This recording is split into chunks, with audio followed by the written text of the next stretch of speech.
brand new financial world since the 2008 crash, and a lot of people still have not changed their bad old habits. Shari Olefson, author of the new book, Financial Fresh Start, is here to offer a plan to help people adapt to this new economy. Welcome, Shari, and tell me, how psychologically damaging was the 2008 crash? It was hysterically damaging because literally, I mean, folks were losing their homes. This wasn't just money. This was their livelihood. It was, it was their safety net. It was the structure that they took care of their families in. It was huge. And what are the new rules post-crash for borrowing that people need to adapt to? Well, there are billions of dollars that have been spent on these. And we've heard of Dodd-Frank. We've heard of the Credit Card Accountability and Reform Disclosure Act.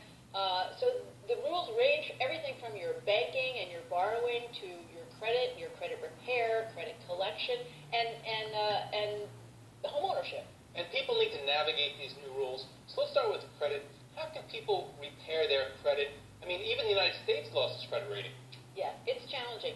And last week we got a report from the FTC that told us that 20% of those credit reports have problems on them that are actually costing folks money. So 1 in 5. I mean, can you imagine if your doctor made a mistake 1 in 5 times? This applies even to people who were not sort of taking risky chances and risky behavior during the crisis. It's everyone across the board. So rule number 1, and we now have this legal right with these new rules, is to get your credit report. And you can get it for free once a year at annualcreditreport.com, and of course review it and do something with it. And how do people pay off their debts, get their credit in line, and still save for retirement, especially now when interest rates are so low, you're not getting money in the bank? It's challenging. But, under the new credit card rules, there are now disclosures that have to be on your credit card statements. So opening those statements and actually reading them is a first start. Less than 30% of Americans are actually doing that. But one of the tools that your statements now have under the new rules is a number that will show you how much money you have to spend every month to pay that off in 3 years, which is a hugely helpful tool. Other rules that are helpful to know, though, for example, if you're someone who's prone to maybe late payments and having your interest rates increased. Remember, they used to jack up our rates all the time? Now, under the new rules, the credit card company can't increase your rate on existing balances unless you miss 2 payments in a row.